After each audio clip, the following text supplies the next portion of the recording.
Hello everyone. आज हम लोग यूपी ट्रिपल एससी द्वारा जो वीडियो का एग्ज़ाम होने वाला है उसके लिए इम्पोर्टेंट हिंदी के क्वेश्चन को डिस्कस करेंगे। ये क्वेश्चन ऐसे हैं जो प्रीवियस ईयर एग्ज़ाम में पूछे गए हैं और साथ ही साथ ये क्वेश्चन यूपी ट्रिपल एससी द्वारा जो पीईटी का एग्ज़ाम होगा उसके लिए भी इम्पोर्टेंट है। तो चलिए हम लोग अपना आज का डिस्कशन स्टार्ट करते हैं। इससे पहले जीके के सेक्शन के वीडियो चैनल पर ऑलरेडी अपलोडेड हैं, तो आप उन वीडियोज़ को ज़रूर देखिएगा। आज का हमारा पहला क्वेश्चन है, मिठास शब्द में किस प्रत्यय का प्रयोग हुआ है। जैसा कि आप देख रहे हैं, ये क्वेश्चन यूपी ट्रिपल एससी द्वारा 2016 में ग्राम पंचायत अधिकारी एग्जाम में पूछा गया है। तो मिठास शब्द में किस प्रत्यय का प्रयोग हुआ है, आसान प्रश्न है। तो यहाँ पे आस हो जाएगा सही आंसर। ठीक है, मिठास शब्द में आस प्रत्यय का प्रयोग हुआ है। ठीक है, उपसर्ग पहले लगता है। ठीक है, और प्रत्यय जो है वो बाद में लगता है, ये ध्यान रखिएगा। नेक्स्ट क्वेश्चन है, आंशिक शब्द में प्रत्यय क्या है। आ है, का है, शिक है या इक है। ये भी एग्जाम 2016 में ग्राम विकास अधिकारी परीक्षा में पूछा गया प्रश्न है। तो आंशिक शब्द में प्रत्यय लगा है वो इक प्रत्यय लगा है। ठीक है, और इसी के और भी उदाहरण होंगे, जैसे कि चारित्रिक, चरित्र प्लस इक, भौतिक में भूत प्लस इक। ठीक है, तो इक है यहाँ पे, आंशिक में इक प्रत्यय लगा हुआ है। तो C is the correct answer. Video आपके लिए हेल्पफुल हो तो वीडियो को लाइक एंड शेयर जरूर करिएगा और चैनल पर नया है तो सब्सक्राइब भी ज़रूर करें। नेक्स्ट क्वेश्चन है आपके सामने कि कहावत शब्द में प्रयुक्त प्रत्यय कौन सा है। तो कहावत शब्द जो प्रत्यय है वो है आवत। ठीक है, एग्जाम में पूछा गया प्रश्न है। ठीक है, तो D is the correct answer.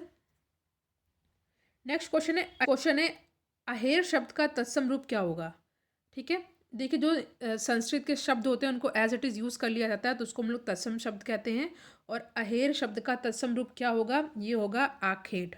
ठीक है, आखेट। देखिए कुछ ट्रिक होती है तत्सम शब्द उच्चारणों की, जैसे कि जिसमें छत, त्रिंग, ज्ञा और शा यूज़ होता है, वो जो है तत्सम शब्द होते हैं। साथ ही साथ जिसमें बिंदी लगी होती है ऊपर, वो भी तत्सम होते हैं। अगर चंद्र बिंदी लगी होती है वो तद्भव होते हैं। इतना आपको याद रखना है, ये ट्रिक है। ठीक है, और ये भी ट्रिक होता है जो आधे शब्द यूज़ किए जाते हैं, जैसे कि आप ये तत्सम में आधाता है तो आधाता वाले भी तत्सम होते हैं। ठीक है, और छत, त्रिंग, ज्ञा अगर यूज़ हुआ है शब्द में तो भी जो है तत्सम होंगे।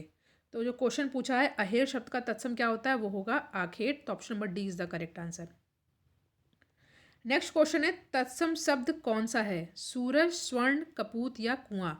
तो जो सही आंसर हो जाएगा इसमें, there is four option given and the correct answer of the question is option number B.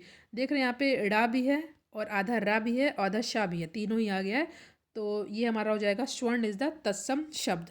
ठीक है, और साथ ही साथ सूरज, कुआं, चंद्रबिंदी, देखो मैंने बताया ट्रिक है, चंद्रबिंदी लगी होगी तो वो तद्भव होता है। कपूत, ये भी, ये सभी क्या हैं, ये सभी तद्भव हैं। और तत्सम हमारा स्वर्ण है। पूछा गया प्रश्न है ये।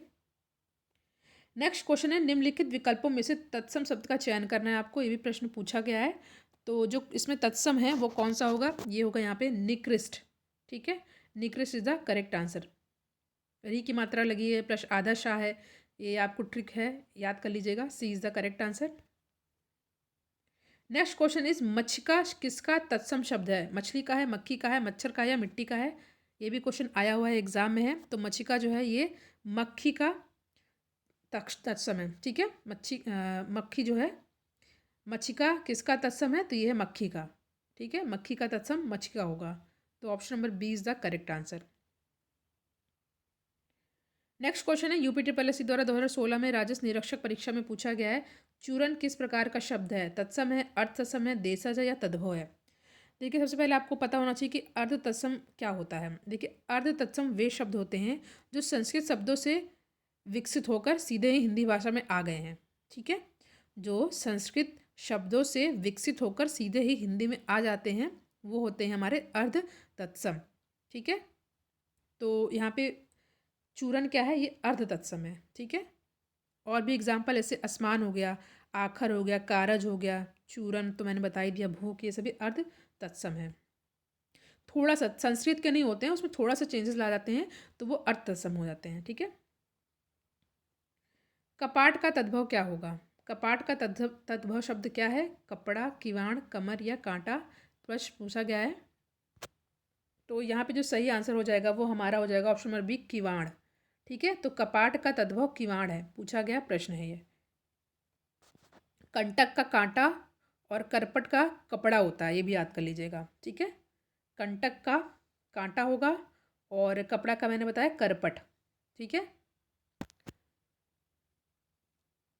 और मैंने आपको बताया, देखिए जो संस्कृत भाषा के वे शब्द जिनमें थोड़ा परिवर्तन करके हिंदी भाषा में प्रयुक्त किया जाता है वो तद्भव कहलाते हैं। ठीक है, तत्सम तो मैंने बताया वो संस्कृत के एज इट इज शब्द होते हैं, बट तद्भव वो होते हैं जो तत्सम में यानी कि संस्कृत भाषा के शब्द में थोड़ा सा परिवर्तन कर दिया जाता है, तो वो तद्भव कहलाते हैं। नेक्स्ट क्वेश्चन है, निम्नलिखित में से कौन सा तद्भव शब्द है। ठीक है, तद्भव शब्द मैंने बताया कि क्या होते हैं, पूछा गया प्रश्न है ये। चार ऑप्शन आपके सामने दिया हुआ है, अमीय, उलूक, कुपुत्र या इष्टिका।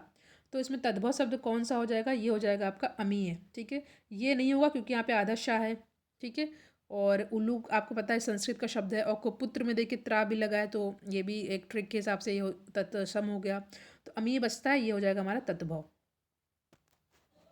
और अमीय तद्भव शब्द है और इसका तत्सम जो है अमृत होता है। ठीक है, और उल्लूक का मैंने बताया, उल्लूक का जो है क्या हो जाएगा, उल्लूक का उल्लू होगा, कुपुत्र का कपूत होगा, और यहाँ पे इष्टिका का ईंट होगा।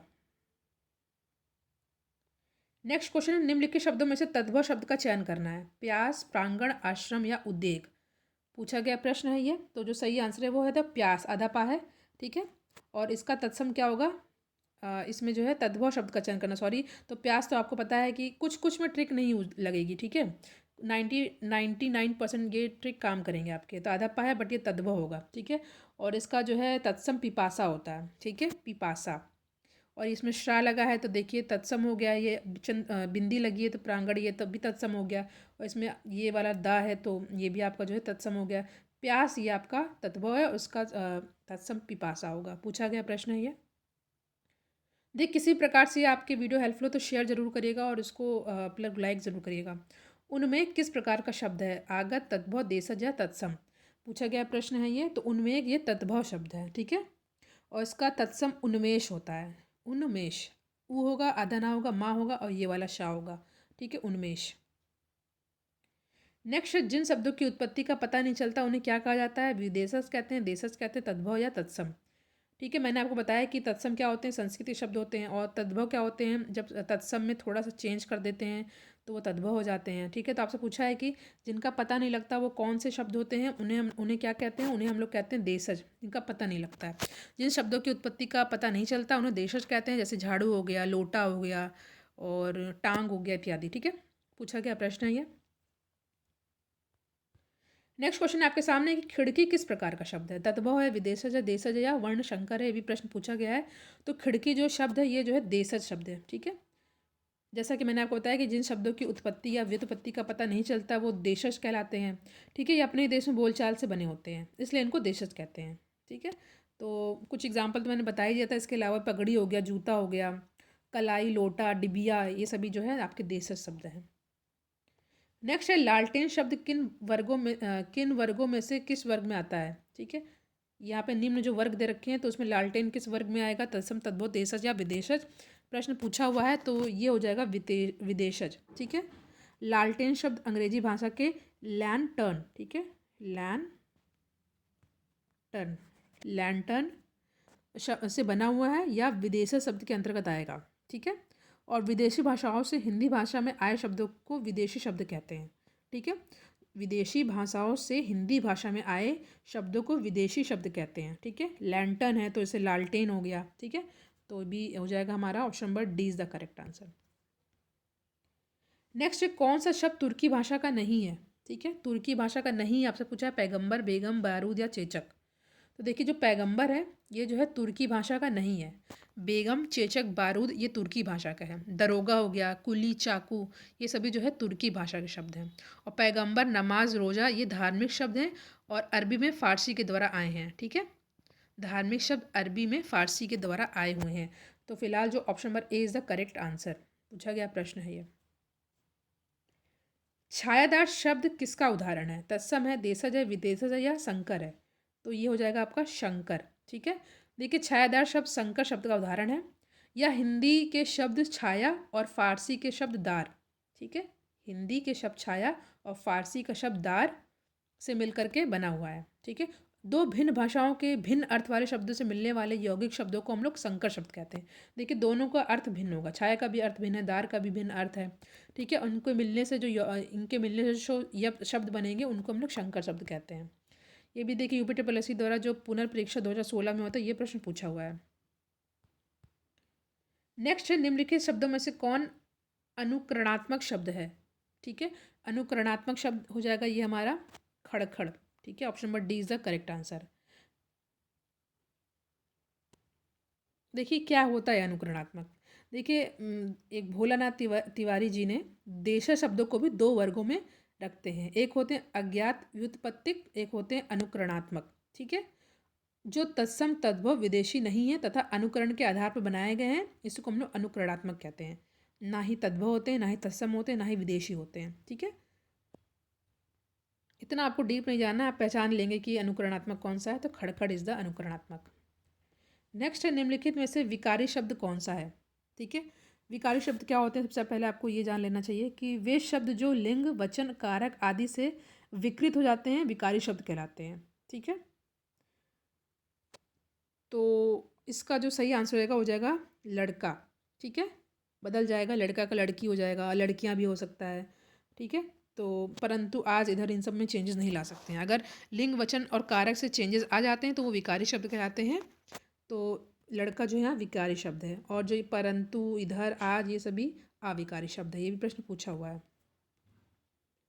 नेक्स्ट, निम्नलिखित में संकर शब्द कौन सा है? पूछा गया प्रश्न है ये, संकर शब्द कौन सा है? तो चुंगलखोर ये संकर शब्द है। ठीक है, मैंने आपको बताया कि दो भाषाओं के शब्दों को मिलाकर जो नए शब्द की रचना होती है उन्हें संकर शब्द कहते हैं। तो चुंगर प्लस खोर, चुंगलखोर। नेक्स्ट, बुढ़ापा एक प्रकार का अभिशाप है, रेखांकित शब्द में संज्ञा कौन सी है? देखिए आपको पता है कि संज्ञा कई प्रकार की होती है, तो बुढ़ापा जो है ये भाववाचक संज्ञा है। ठीक है, भाववाचक संज्ञा है।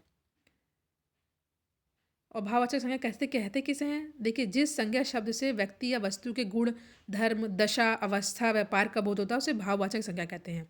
जैसे लंबाई हो गया, बुढ़ापा हो गया, मिठास, समझ आदि। और ये भी एक ट्रिक होता है कि भाववाचक संज्ञा का बहुवचन नहीं बना सकते हैं हम। ठीक है, तो option number B is the correct answer. ये क्वेश्चन आया हुआ है। नेक्स्ट, जातिवाचक संज्ञा क्या है? इसमें से चार ऑप्शन आपके सामने दे रखा है। जातिवाचक संज्ञा आपको पहचानना है कि क्या है। कामायनी, आम, रसीला या वकील। इंपॉर्टेंट क्वेश्चन है, तो पहले आप जान लीजिए जातिवाचक है क्या संज्ञा। आपको पता बहुत इजी है। देखिए जिन संज्ञाओं से एक ही प्रकार की वस्तुओं या व्यक्तियों का बोध होता है उन्हें जातिवाचक कहलाते हैं। ग्रुप होता है, जैसे व्यवसाय हो गया और पद हो गया, कार्य हो गया, ये सभी जो है जातिवाचक होते हैं। तो देखिए वकील जो है, इसमें कई वकील आ जाते हैं, ग्रुप है ये, तो वकील इज द हमारा जातिवाचक संज्ञा। ठीक है, राज्यपाल में कौन सी संज्ञा है? तो राज्यपाल में देखिए ये भी जातिवाचक की संज्ञा है। ठीक है, जैसे कि मैंने आपको पूरी जाति का बोध करा रहा है, पूरे ग्रुप में जाति का बोध करा रहा है। जैसे वकील में पूरे वकील कम्युनिटी का बोध करा रहा था। तो राज्यपाल में जातिवाचक हो जाएगी संज्ञा। जिन संज्ञा से किसी जाति के समूह, संपूर्ण जाति के संपूर्ण या उनके समूह का बोध होता है वो जातिवाचक कहलाते हैं। ठीक है, मनुष्य हो गया, नदी, नदी में कई नदियाँ आती हैं, पर्वत में से कई पर्वत आते हैं। ठीक है, तो ये सभी जो है जातिवाचक हो जाएंगे। ठीक है, तो राज्यपाल क्या है, गवर्नर क्या है? ऑप्शन में भी जातिवाचक है। पूछा गया प्रश्न है ये। आज का हमारा लास्ट है कि निम्नलिखित पद में कौन सा पद व्या प्रत्यय लगाने से बना है? व्या प्रत्यय। देखिए ये बहुत ही आसान है, मैं इसको आपको देती हूँ, इसको आंसर आप लोग कमेंट सेक्शन में दीजिएगा। पूछा गया प्रश्न है ये, रवैया, रटैया, खवैया या बचैया। इसका आंसर बताइएगा कमेंट सेक्शन में। इससे पहले रीजनिंग के वीडियो भी चैनल पर अपलोड हैं आपके लिए, तो आप उनको भी देख सकते हैं। साथ ही साथ प्रीवियस ईयर के क्वेश्चन के पॉलिटी साइंस के वीडियो भी अपलोड हैं, तो आप ज़रूर देखिएगा। Thank you.